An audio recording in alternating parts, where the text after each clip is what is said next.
This morning we had quite a tangled web, and I have to ask you to follow along and we recapitulate some of the material we've already discussed. We have discussed that in the present cycle of evolution we are working through 4 levels: physical, ethereal or vital, emotional, and mental. These are the 4 divisions of creatures that are on the earth at the present time and involved in this cycle of growth. Now, in the human being, this cycle is repeated in the material world in bodies. The physical body corresponds to the earth. The vital growth of a dimension of growth or development, water. The emotional nature, fire. And the mental nature, air. The 4 elements of antiquity are repeated in this pattern. Now, if we go back into the philosophies of the past, we realize that every civilization has observed these 4 levels with great care. They are involved in the rights of citizenship, in the tribe, in the race, in the nation, and in the human family.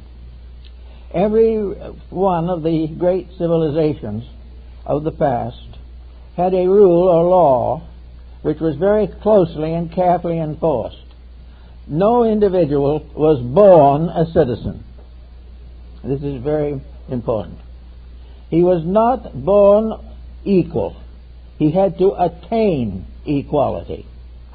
He had to prove definitely that he could administer the faculties and powers which were developing within him in the age of growth. Therefore, in most nations there were puberty rites. One of the nations that performed this closely was Egypt. And the Egyptian child had a little lock of hair that hung over the forehead. Only when they reached a certain age was this lock cut off. And that was the beginning of their acceptance into the family of adults. Now, in order to pass the test for this puberty rite, very definite instruction was given by the family, by the state, and particularly by the priesthood. It was pointed out to this young person that he was becoming a member of a family. That up to this point, the family had protected him. But when he became an individual, he had to protect both himself and the family. It was indispensable to the community that he carry his share of the responsibility of adulthood. Later we have other rights for different developments. Both the men and women had the same puberty rights. Both were regarded as part of the family, and that they became a citizen. They had to take on not only the honors of citizenship, the privileges of citizenship, but the duties of citizenship. And it was in this point that we have gradually lost sight of the facts of life. We no longer recognize this vision, but it is nevertheless there. We now, or did up to recently, declare that a child could not vote until it was 21 years old. Now it can vote at 18. We kind of amended the constitution of nature, but that didn't mean anything to nature. That was our own arbitrary division. The fact remains that as every child grows, it not only has new opportunities, but new responsibilities. And it is only when opportunity and responsibility are brought together in a happy pattern that progress is possible in a community. Now we have today a recognition also of another factor in this ladder of steps upward from physical body to mental integrity. These steps, of course, are first the physical body, infancy, and the gradual processes of physical growth. But in this process, the individual is nursed by the great nurse, the earth. The infancy of the individual is always administered finally by the fecundity of nature, and it is administered in particular through parentage and through the ancestry of the line. Later, the child goes into the period of growth, and that becomes the period of water, corresponding to the vegetable kingdom. And here it becomes gradually assimilated to the patterns of the levels of life upon which it is to function in maturity. The animal comes into the third animal, or we in the elements, the fire level. Here the animal is subject to the laws of emotional existence. These laws are not set by the animal. They are set by nature. And they are set because they are the only way in which protoplasm can gradually evolve into deity, where every atom gradually becomes a deified being. It is all growth under law, growth under responsibility, growth under the burden of carrying our share of the responsibility for life. And finally, after education, which is under the fire level, we come to the mind. We come to the individualization. Here the individual becomes self-responsible. And in being self-responsible, he comes into contact with the mysterious element of air. Now, up to through the animal kingdom, the nature is governed by various orders or hierarchies. These orders administer the substances which are necessary in the building of the composite nature of the human being. When it comes, however, to the mental level, it comes to the threshold of individuality. And individuality is the factor that is largely influenced by the mental potential of the human being.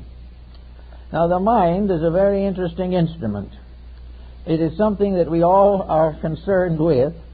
It is something that is constantly causing us wonder and has brought us from flint and stone, has brought us from the beginning of life up to the computer, and how we don't know how much further. But all these things arise out of the mental dimension of the universal pattern.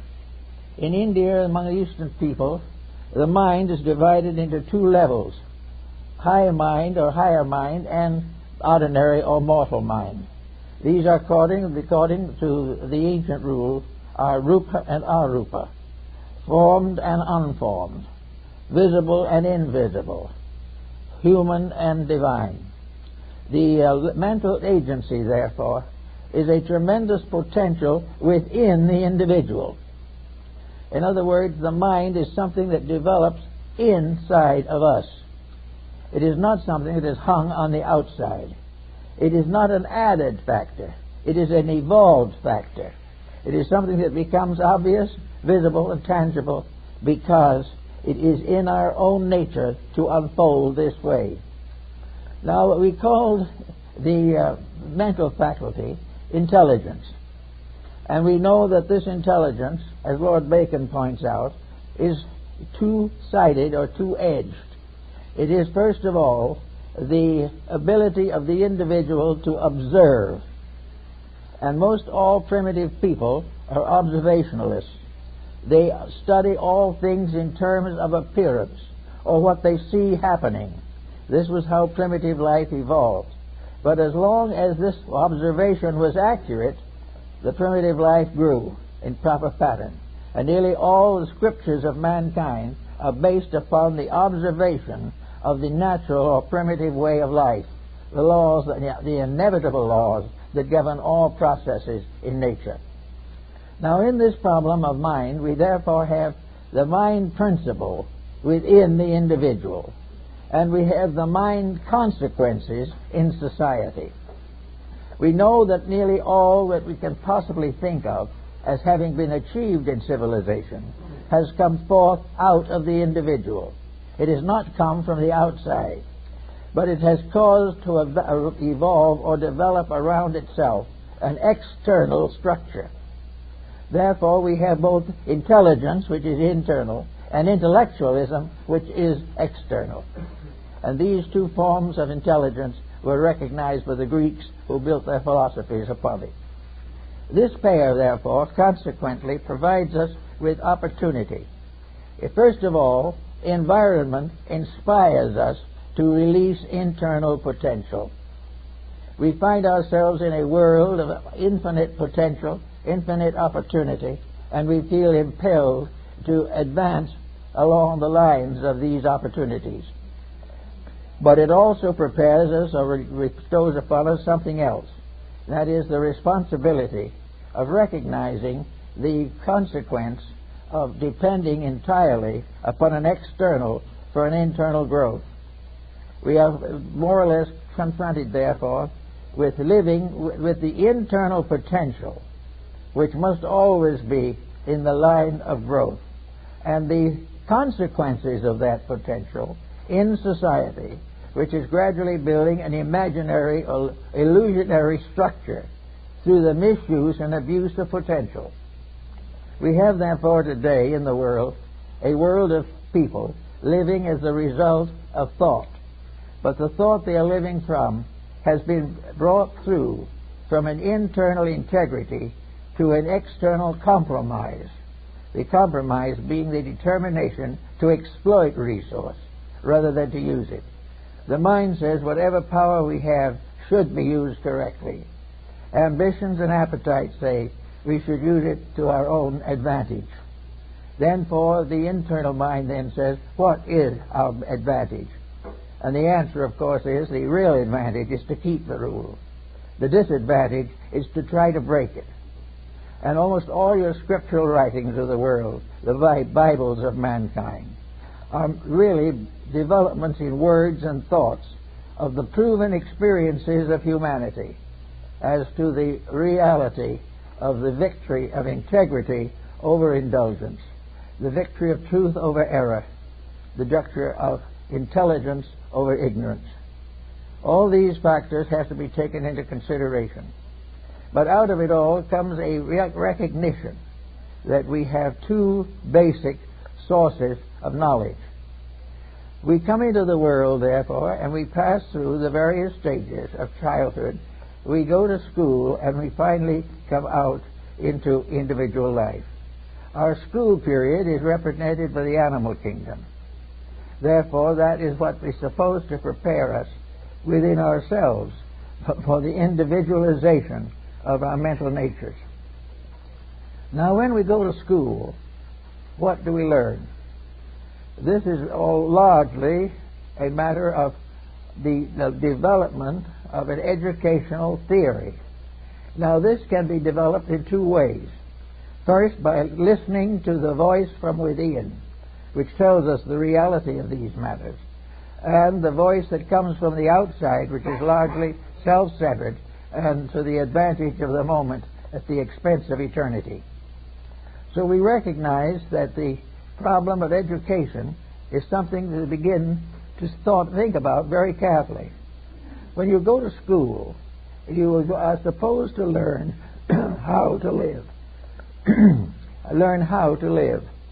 You're supposed to learn the proper way of using the resources which have been bestowed upon you. Education, therefore, is actually a process for releasing or bringing forth into manifestation the eternal wisdom that rests in universal mind. It is the individual taking his place in the universal plan of things on a mental level. We must learn to obey. The beginning in all truth and nature, the beginning rests in obedience. The moment we disobey, we endanger our own survival, and very largely endanger the survival of the civilization to which we belong. So we say, when you go to school, you should learn something. You should learn what nature wants, what the universal laws demand, and not what the selfish human beings wish to do. We are now basing our education almost entirely upon the corruptions and misfortunes of selfishness, egotism, and exploitation. We are subtly teaching the new generation to exploit the members of itself. We are teaching them to keep on with the processes which have already failed with us.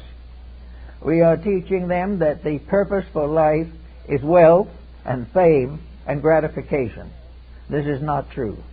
And as long as this is the basis of education, the wisdom principle within ourselves is stymied. The inner life is gradually blocked out because it is invisible, because it is causal, and because the average person doesn't know he has it.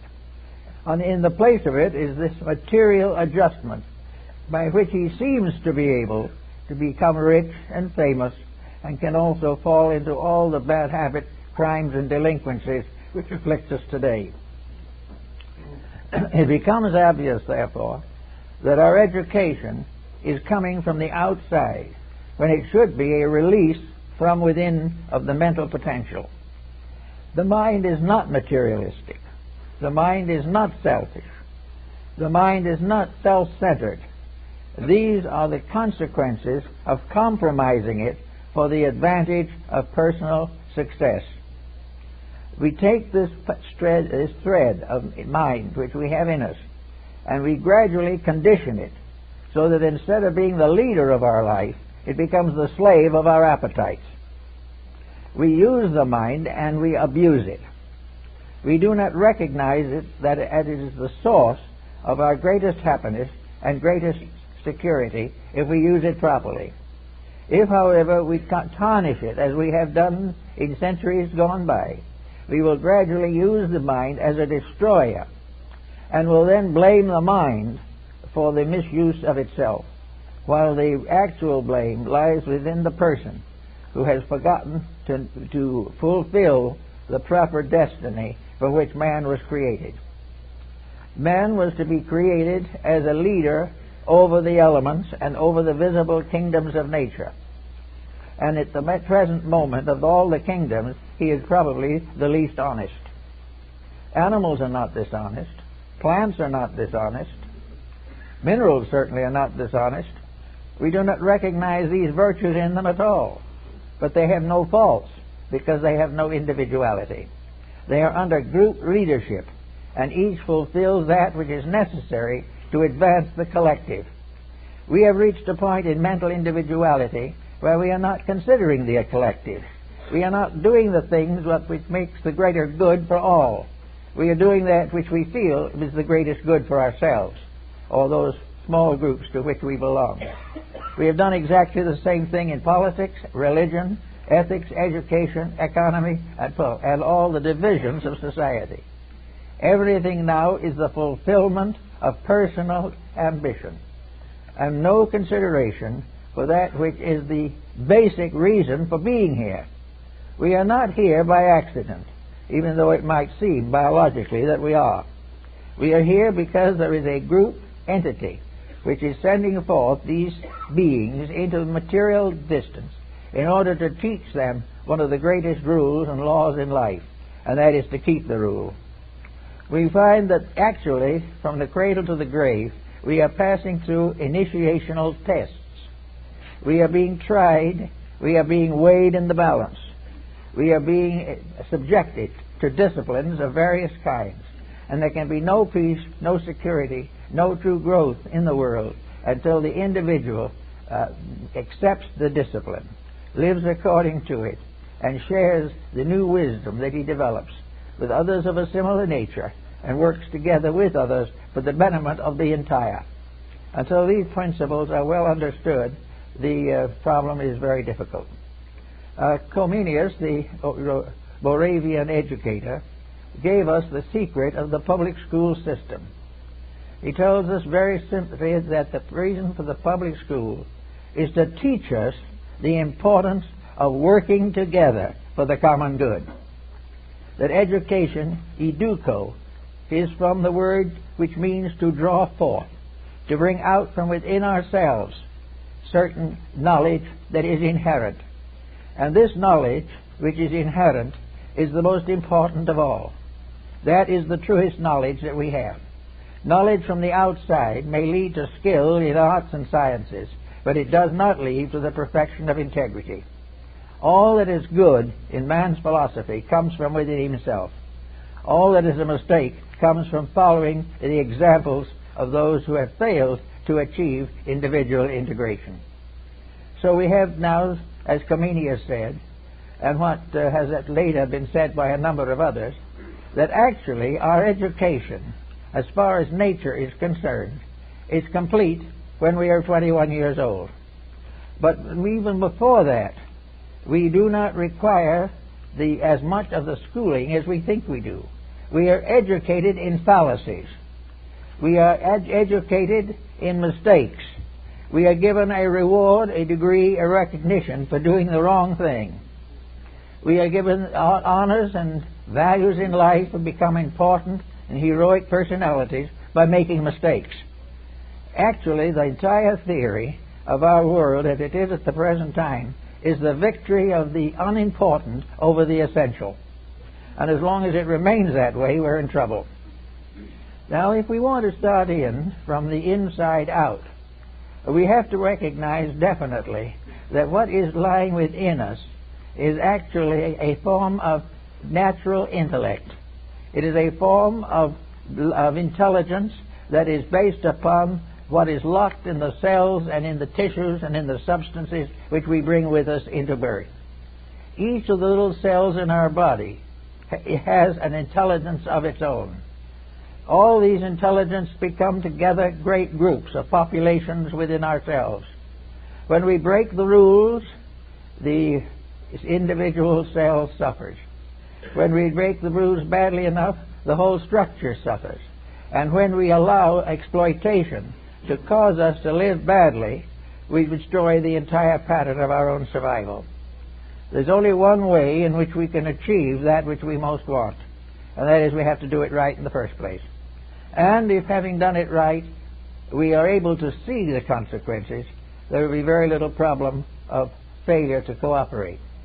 But we have set up a vicious mechanism here by rewarding mistakes. We have made the mistake the important thing, and we have not given the necessary understanding of the background of the problem. The average person who goes to school has no idea why humanity exists. He has no idea concerning a spiritual factor in material existence. He has no general comprehension of the rules of life as these differ from the rules of social and political structures. He does not know where he came from, he does not know why he is here, and he has no idea where he's going. And on this compound ignorance, we offer degrees and make brilliant scholars of the people who have never answered any of those questions. It is one of these amazing things that we have created a great hierarchy of well-lettered ignorance. We have made everything subservient not to wisdom, but to the passing advantages of the hour. We're in exactly this position politically today. We are concerned not at all with what is good for the people, but what is advantageous to certain groups within the people. We are not able to decide what constitutes a good government, and therefore we have a bad one. We do not understand why we should work together, so we do not. And yet, how can we be educated without at least a glimmer of realization of the importance of cooperation? How can we become strong and powerful without keeping any ethical rules or accepting any responsibility for our own mistakes? This is why we go back to people like Plato and Aristotle, and Pythagoras, to understand something about these principles. And they say there are two ways of being governed. One from the inside, which is right, and the other from the outside, which is wrong and unnecessary. If the inside is right, the outside will be right. If the inside has no chance, is unable to manifest itself, then the outside is almost certain to be corrupt. And if there are corrections made from the outside, they serve only the needs of the outside. And that part of the individual which is within himself and most valuable is still neglected. So we say to ourselves, this golden fleece that we are all seeking is inside of our own natures. We bring it with us into birth. We live with it all our lives. Occasionally we let a moment of it come through, but become frightened with our own audacity and go back again to the shelter of the herd, to the shelter of the conventions of the many, with no regard for the integrity of the life within ourselves. Now, as a result of this type of attitude and this type of solution, or lack of it, we produce a world of problems, a world which is getting into a very sticky wicket at the present time. We are on the verge of more trouble, simply because we have never tried to find out what causes trouble. And when we find out what causes it, the answer is ignorance. Now, ignorance is either simple or complex.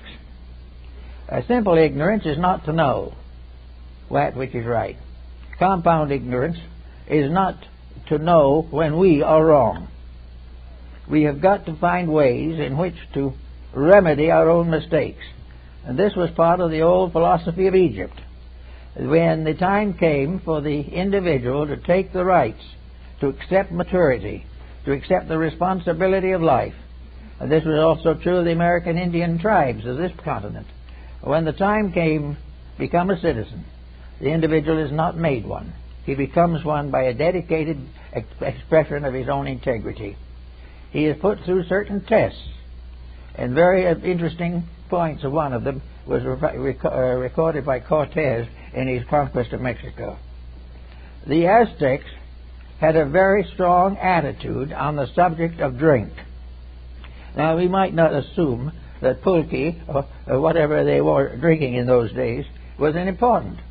But the Aztecs had a simple rule, that any individual under 50 who drank broke law and was punished. There could be no such a thing as a juvenile alcoholic, because if the individual drank under the age of 50, then he was punished. If after 50 he took a little now and then, it was condoned. He was no longer a rule.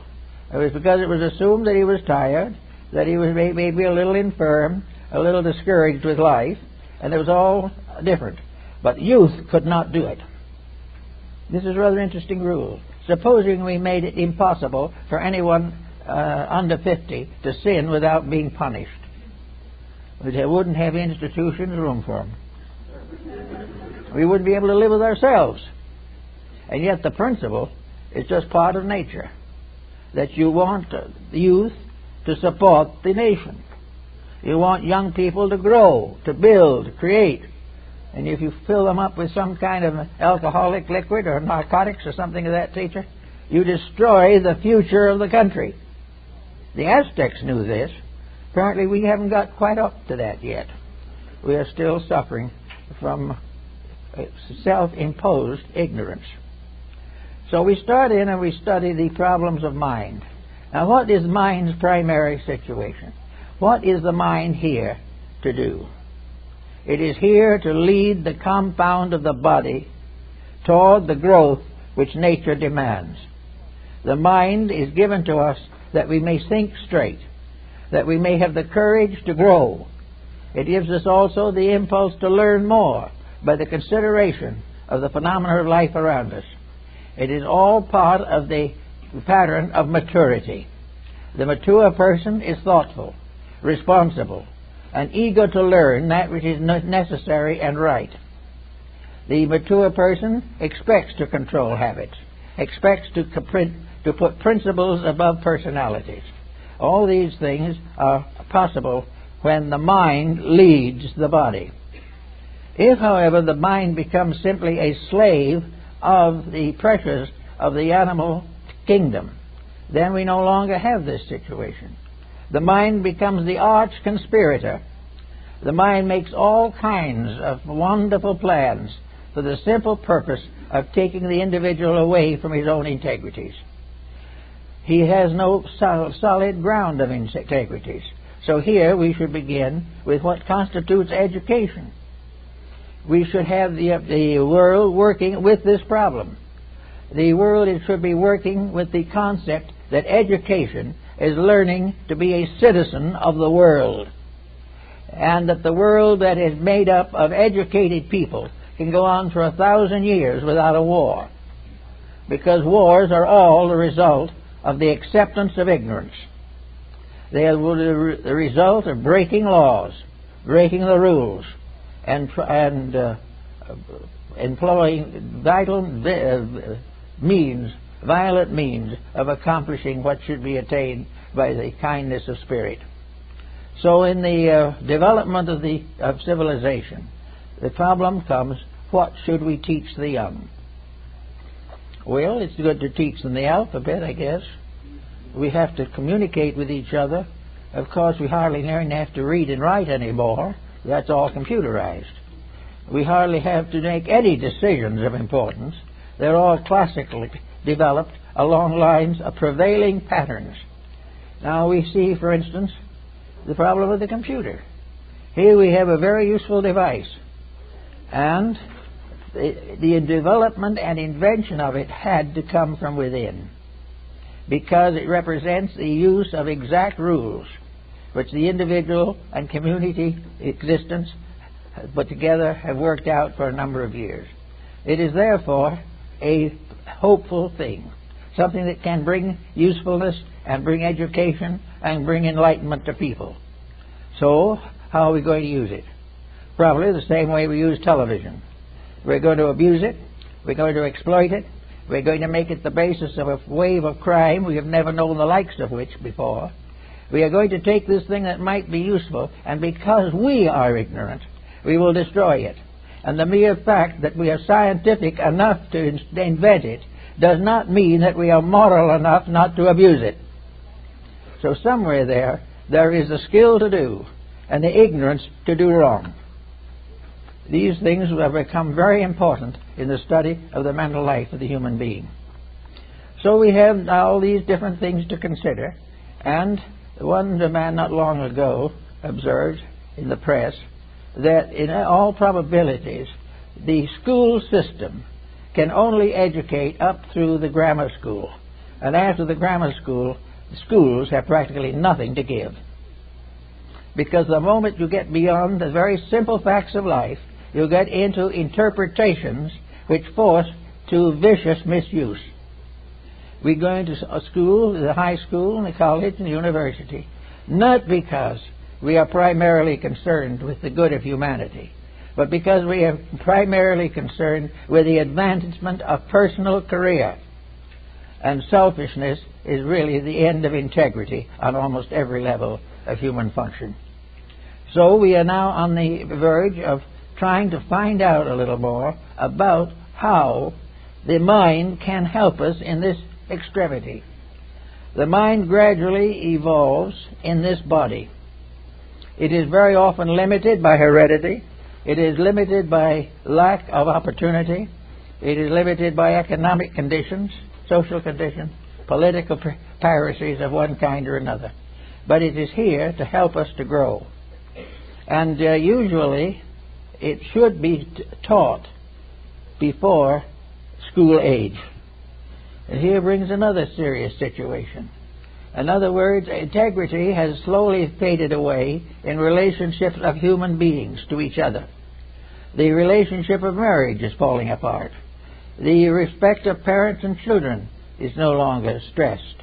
Everyone is on his own, out to do it his own thing, out to waste time. We've had a number of young people have come to me to try to find out some of the problems that they face.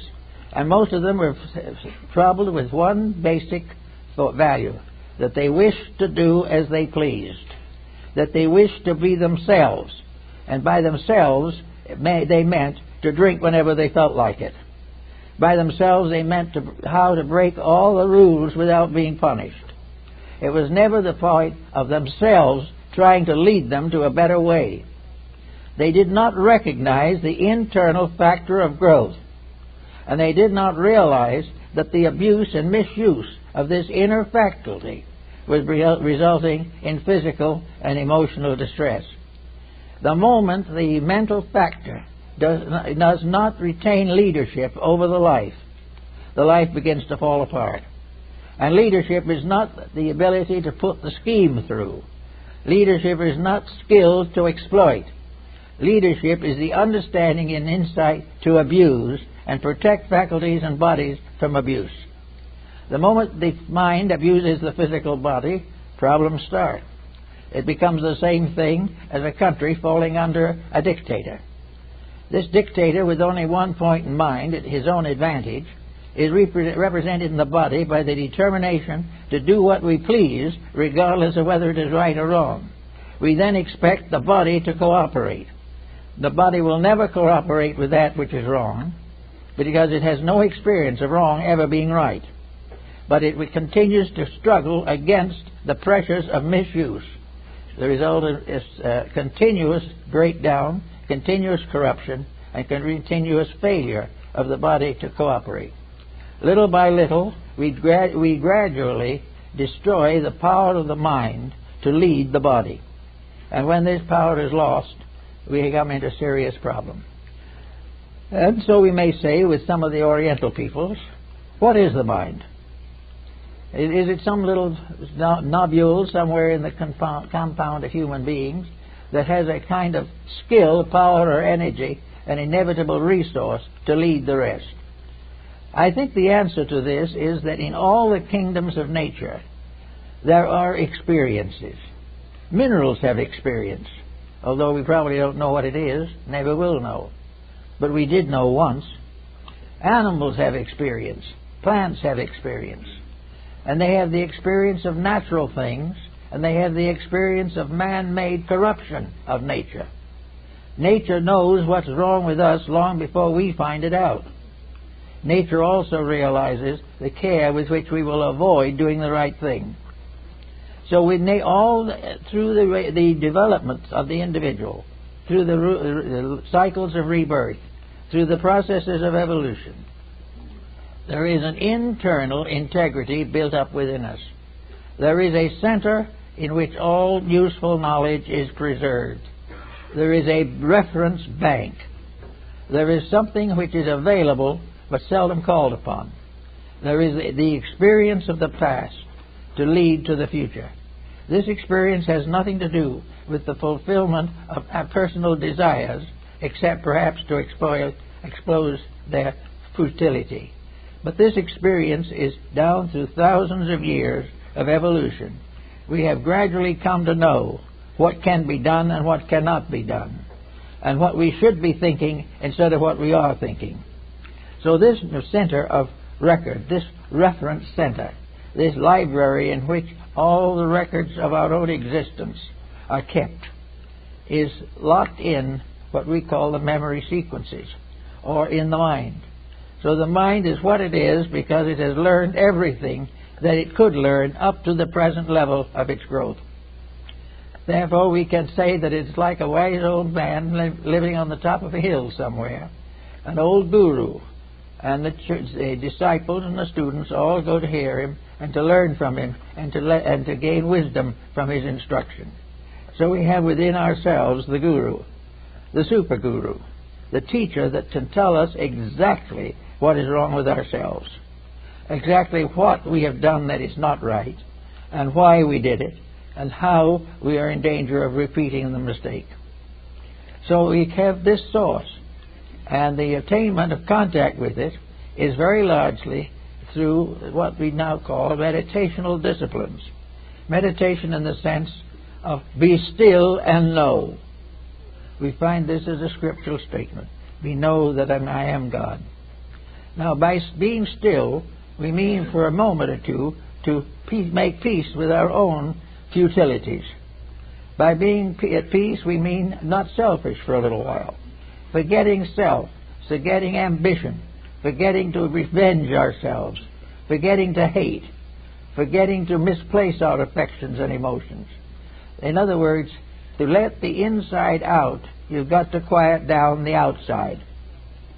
You cannot expect the inner consciousness to function if we are constantly screaming about this, yelling about that, howling about something else, and hating everything in sight. All of this paralyzes the body, destroys its functions, and leads to sickness. But by being quiet and letting ambition slow down for a moment, we can find what's behind it. We can find why we were given an equipment which is capable of achieving wonderful things, if we will not get in its own way. But when we take this achieving process and pervert it, use it merely to aggrandize our own selfishness, then we are in serious trouble.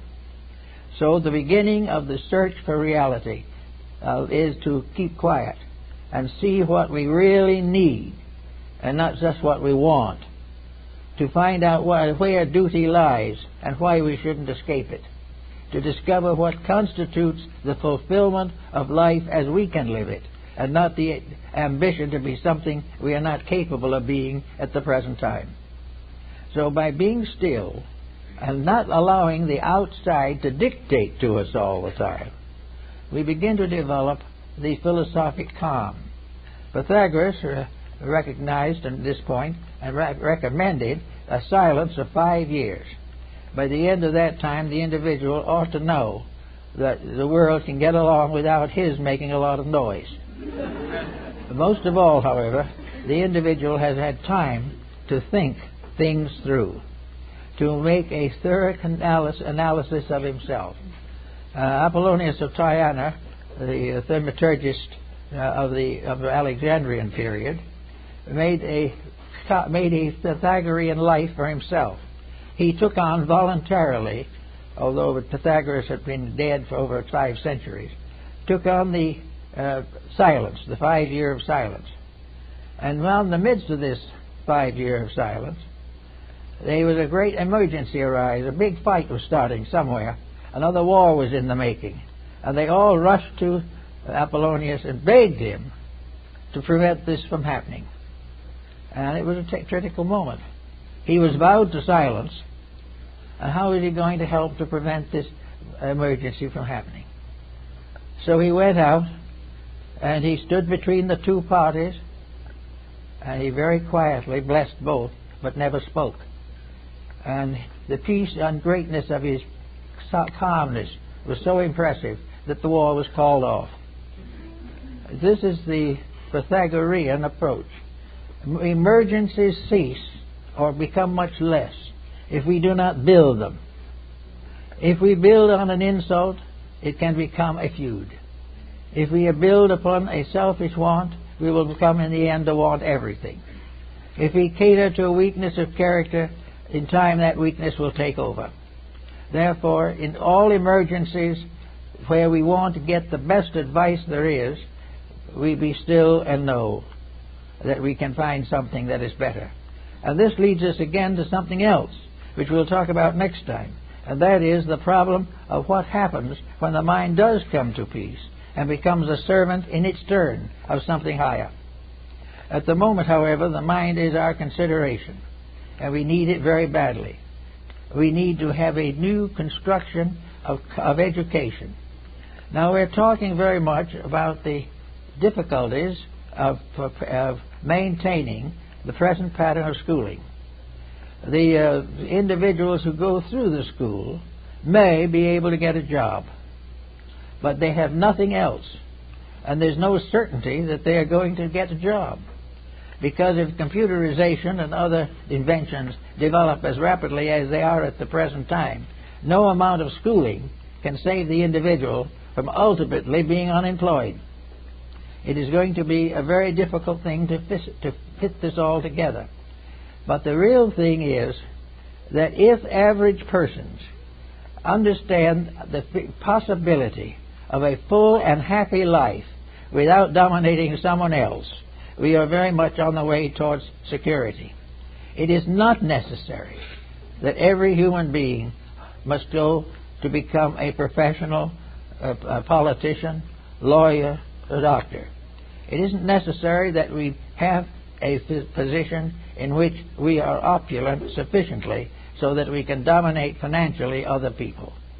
There is no possibility, as was pointed out in Sparta 2,500 years ago, there is no possibility of peace or integrity in a country or in a world in which 90% of the available assets are in the hands of 10% of the people. This cannot be. We know this. Everyone who is even taking a course in academic philosophy knows this, but nothing happens. No one thinks about applying these principles to the present emergency unless by application we immediately improve our own economic status. If it makes us rich quick, we will try to do it. Otherwise, let somebody else. So we go towards a new century here in which, for all intent and purposes, the challenge is to place the higher aspect of man, of mind, the arupa manas, in control of the intellectual life of the person. The time has come to realize that the intellect is not materialistic. There's another problem, because many people think that the thinker, it must be materialistic because all ideals are imaginary. This is untrue. The mistake's imaginary. And we are building every day houses, some has been called, on second floor over a vacant lot. We have not yet recognized the simple fact that an education is the release of integrities into manifestation. It is allowing things to grow in their proper order. It is the possibility of reaching out across an interval and shaking hands. Every step towards confusion is a retrograde motion. Every irritation, every political uproar, every war, and material or economic disaster is a proof of wrong. It is the fact that we are not getting the facts of life.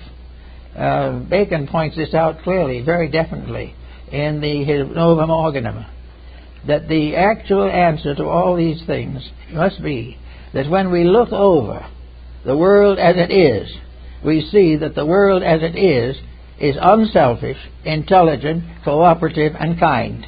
Until it's these things, we haven't got a world. We have one. The world, nothing wrong with the world. The tulips still grow in the fields. They have what left of them. The forests are still here until we finally cut them all down. We have a little petroleum left, but we're wasting it pretty heavily at this time. But all these things are here. And yet, at the time when we had all we needed of all of them, we had no peace. If we had 2 oil wells, we wanted our neighbor's well also.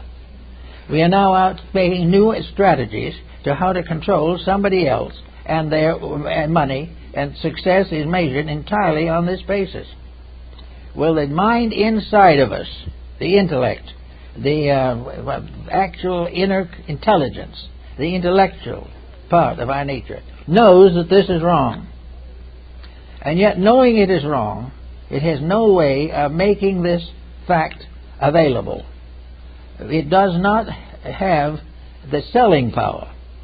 The selling power is that the dictator who controls other people can abscond with $5 or $10 billion and live happily ever afterwards. Well, he doesn't live happily ever afterwards. But the theory goes on. The theory of the use of the mind by the individual to exploit other individuals. This is the misuse, the basic misuse of mental energy. And if we continue to do it this way, we will gradually destroy the very things we consider most important. After a while, the mind, sickened by this procedure, gives up the fight. It simply collapses of its own pressures. And we have the individual who goes to narcotics and then later commits suicide or dies as a result of drugs. These things are not reasonable in a world such as we are in. This is not a terrible, taught civilization. It is a bunch of selfish people suffering. It is a group of mistakes ruling a world that is tired of mistakes. It goes on and on and on because no one settles down to the essential values of living. And that brings us, of course, to the philosophic empire. That brings us to the point of trying to use knowledge to live rather than to use it to kill. If we use half as much energy building as we do use now tearing down, we would have a very different world. Now, nature is going to keep on with this procedure. Nature is going to keep on showing us what happens when we misuse a blessed truth. That we take the power of the mind within ourselves to lead us in ways of peace and tranquility, and insist on misusing it, corrupting it, and changing it into a gangster. We do this not because the mind itself actually changes. The mind still sends out what little message it can. But in the moment that message is brought to the consciousness begins to figure out how to apply it selfishly and continue the destructive procedures. Now, in the Indian philosophy, which is pretty well mature, we find that the Arupa Manas, or the higher mind, is the repository of the ego itself, that part of the individual which we call the person. The person, therefore, rests in the field of mind. At the time of decarnation, it passes out of the physical body, through the etheric zones, through the emotional body, and finally comes to the mental body. And as it ascends through the mental body, it goes to sleep. It goes to sleep because it has not yet gained the vibratory strength to continue to exist consciously in the higher atmosphere of the mind.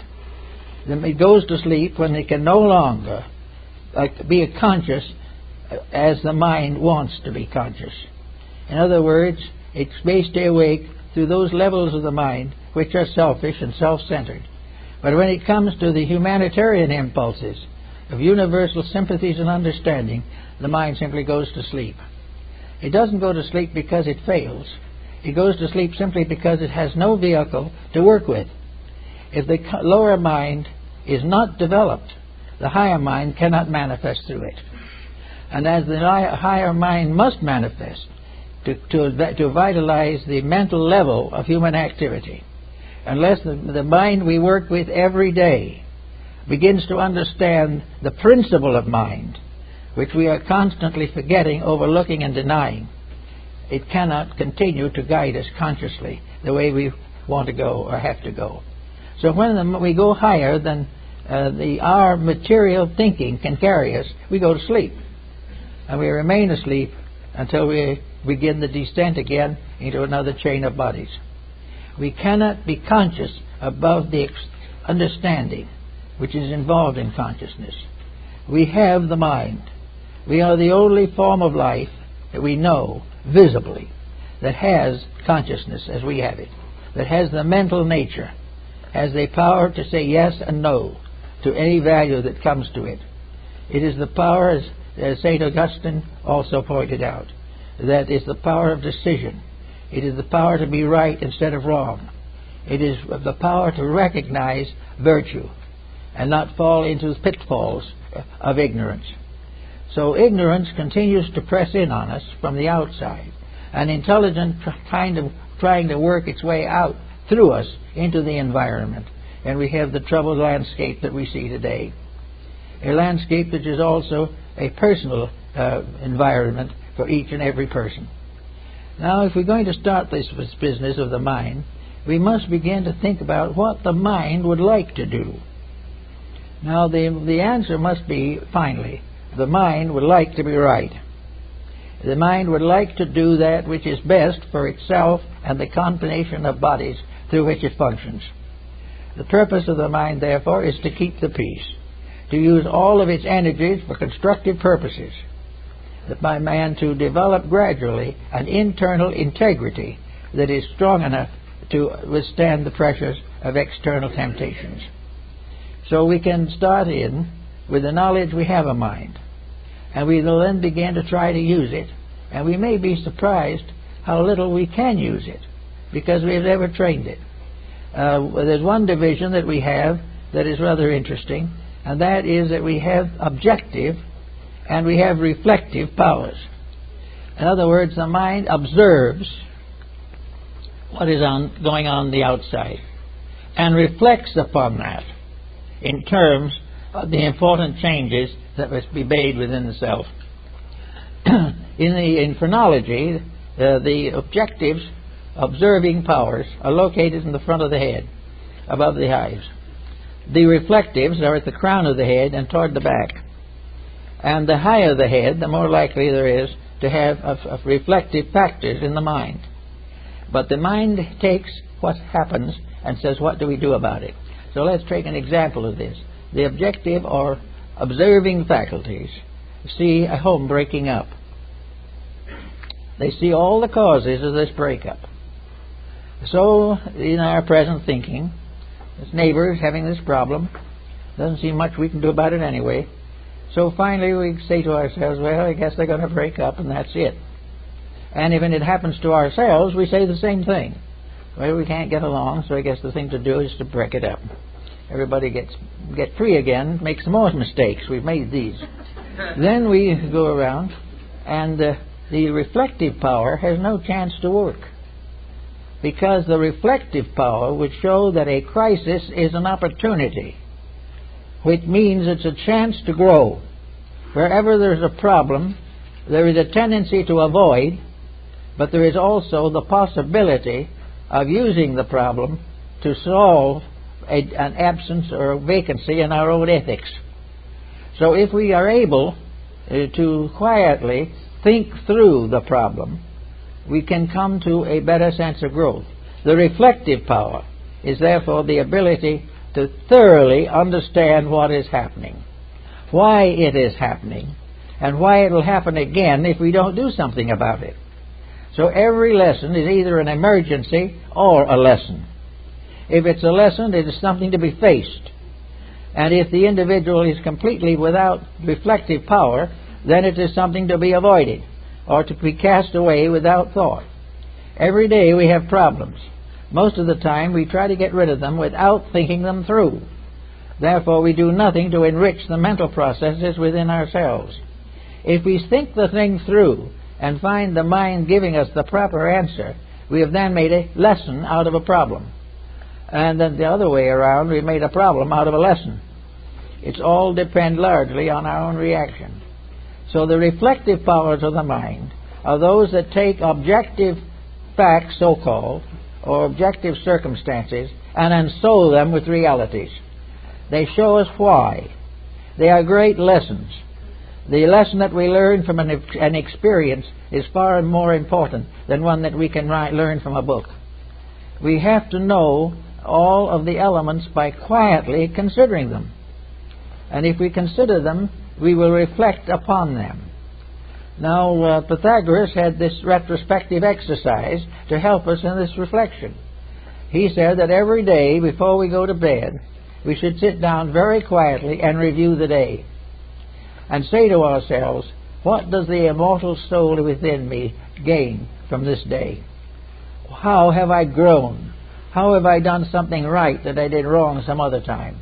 And why did I do something today that was wrong when I should have done something that was right? To study the day is to change a day from a happening to an experience, to a means of growth, to a way of becoming something more than we were. And by following the Pythagorean suggestion, we gain a great deal. Now, there are a lot of metaphysical disciplines being exercised at the present time, but not many people that I know of are studying actually a recompense for their own mistakes. We are not sitting down to try to find out what we did wrong. What we're really sitting down for is to learn how to meditate to get something we want. And this is the usual misuse of religion. This is how religion got into trouble in the first place. It became a matter of acceptance and a strength to do as we please, rather than an encouragement to learn to do what we should.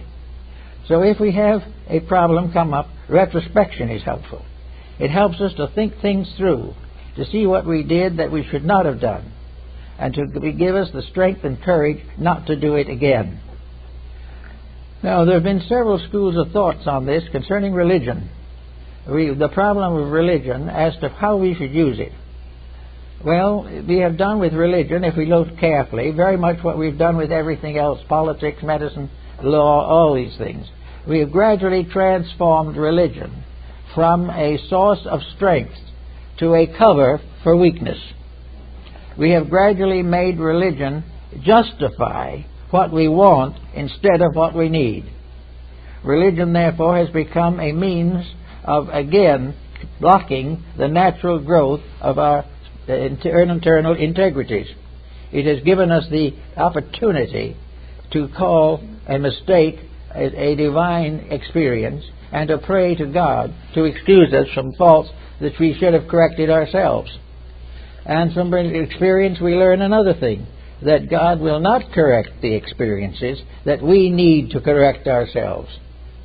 The divine principle in religion is that it will strengthen our strength, but it will not pardon our weakness. The idea of religion as a constant forgiveness of something is part of the illusion that we are suffering from today. It is not that religion should pray for or excuse all our mistakes.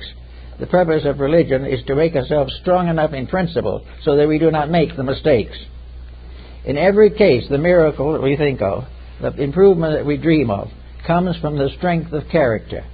If faith is strong enough in us to make us do right, then we are working in the right direction. If it is merely a balm in Gilead to take care of doing what is wrong, then we have very little hope for gain through it. Now, we got the mind problem with science. What about science? Is science something that is entirely apart from life? Is science something the mind cannot control? Or is the mind to be ultimately a scientist? Is it to be scientific? No, unless we understand science. The word science has a note of exactitude about it we often think of. It has a sense of being infallibly right. But it is not infallibly right. It is infallibly skillful, but it is very largely devoted to the support of that which is not right, and therefore we cannot afford to accept it completely. Science, therefore, means to recognize laws in things, rules. The scientist knows the rules of astronomy, he knows the rules of physics and biology, he knows the rules of medicine. There are rules and there are laws. Hippocrates of Kos was one of the first to develop the laws of medicine. But he pointed out then, at that time, that the beginning of healing, the beginning of medicine, was that the individual should correct the mistakes within his own nature. The individual who put his faith in the integrity of life would get a better healing than the person who wanted to remain sick but was too sick to dissipate until he got over it. All the time, the rules are the same. Hippocrates pointed out that in order to have the gods come and help us, in order that the Asclepian deities should bring the healing touch, we must approach them with prayer. We must approach them with dedication. And we must resolve within ourselves to make right the thing that caused the sickness, if it is within our power to do so. And whether it is within our power or not, we should learn to accept the healing power of improvement, of correction, of dedication, and of the building of a new life as a reward for the protection of the old one. All these things come back to an ethics system. An ethics system is the final judging by mind. Ethics is one of the highest levels of mental integrity. Ethics is something that we should all practice, we should all understand, and we should all recognize. And it makes no difference whether ethics is the government of the world, the government of a nation, the government of a city, of a family, or the government of the individual within himself and the body which he inhabits. Ethics is the basis of obedience, and it is also the proof of dedication. It is the proof that the individual is determined to do that which is right. And when we do that which is right, we have a much better opportunity to enjoy the securities of a well-ordered existence, instead of being constantly torn apart by the pressures of society.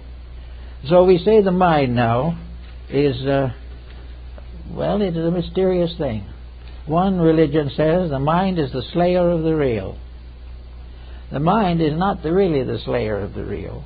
It is the mind functioning through a brain that is dedicated to selfishness.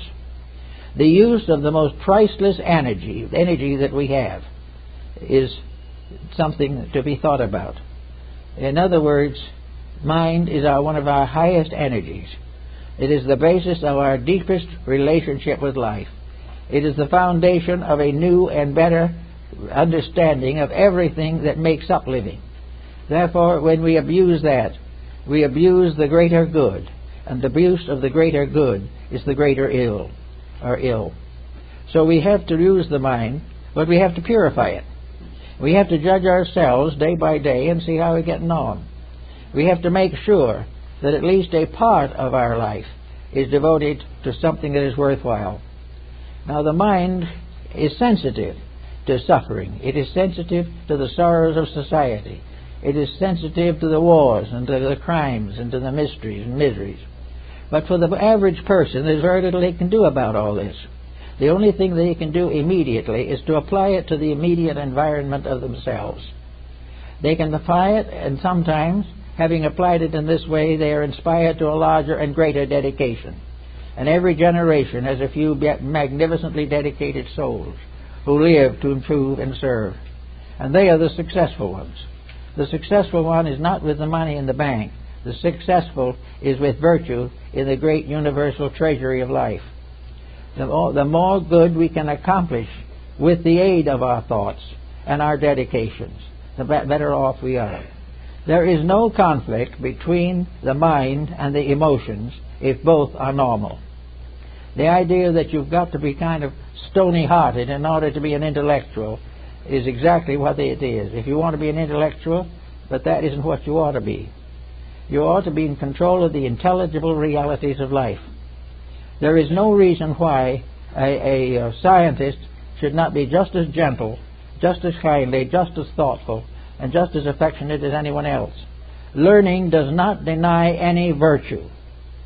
Knowledge does not cause us to be less in some other part in order to be greater in one particular.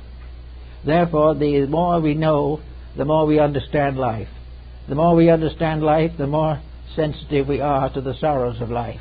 And the scientist who is without emotion and without integrity is really not a scientist at all. Because a scientist must be heart and mind together, not one at the expense of the other.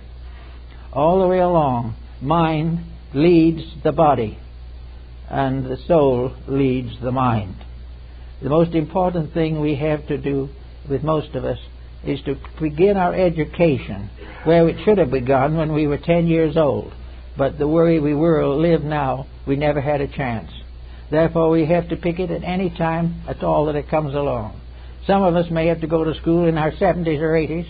Others may have to go to school on their deathbeds. But everyone has to do it. And somewhere along the line, we must all make this partnership. We must all use the mind as a guardian upon action, a guardian upon mistakes, something that whispers to us, don't do it, it isn't best. If we can gradually develop this protection, if we can gradually gain this power to discriminate, we will find that our enemies fade away and our friends become closer, and the people who don't understand will either gain understanding or drift to company like themselves. We cannot make people understand. But most people today are having tragedies. Most nations today are sick. Most families are broken and divided. And in these emergencies are the preparations for the 21st century. For the 21st century will come when we cannot endure the mistakes we made in the 20th century. We either get over them or they destroy us. So we now look back almost upon a century, almost, of mistakes that have been made, not by people who wanted to do it wrong, but people who never had any realization of what was right. They were all influenced and indoctrinated by mass attitudes. They were all trying to succeed because others succeeded. They were all criticizing because others criticized. And they did not realize that while it is perfectly proper to recognize the mistakes of others, it is much more important to correct our own than criticize someone else's. All the way along, we are building towards a new century, a century that is not far away now. We are coming to a time when, as Nostradamus pointed out, we are going to have to start a new way. He said that in the early years of the 21st century, the Paraclete, or the Prince of Peace, would come. And this Paraclete, this Prince of Peace, must not be regarded as a person. It is the embodiment of a virtue, the embodiment of an understanding. It is a realization in the mind and heart of a better way of doing things. And when we get that, we're going to begin to put the world together again. The day of selfishness is coming to a close. The day in which security is going to be rested in material things is very nearly ended. We're going to finally find that we are all secure, although we don't know it. And because we do not believe that we are secure, we fight desperately to gain security by means that are totally insecure. Actually, the security we seek is in ourselves. It always has been, and it always will be. There will never be a moment when integrity is not innate, when there is not within ourselves the spark of a divine purpose. There is never a time when we cannot call upon something better than our present level of conduct if we wish to grow and be better citizens and better parents and better members of society. Peace is in our hearts and always has been. It will be in our minds and always will be, and will never cease bothering us until we attain peace. Then we will discover we could have had it in the first place, only we were slow of learning, to use a phrase from the Midsummer Night's Dream. We are slow of learning, and the result is pain. And the pain will continue until the learning heals it. And the learning is that the mind should be used to help advance the good in all things, to keep the peace, to establish friendships and fellowships, and to do all that is possible to reveal the tremendous potential of human insight and understanding if we give it a chance. If we want to get peace in our time, we've got to educate the values of peace in our lives. And when we do that, we'll realize that we will touch within ourselves a tremendous reservoir of integrities. The mind has been waiting for ages for the chance to be itself, and it has always been blocked by the selfishness of little people. So we've got to get over that, and if we can do that, we'll have a pretty good time. Well, I guess that's all for today.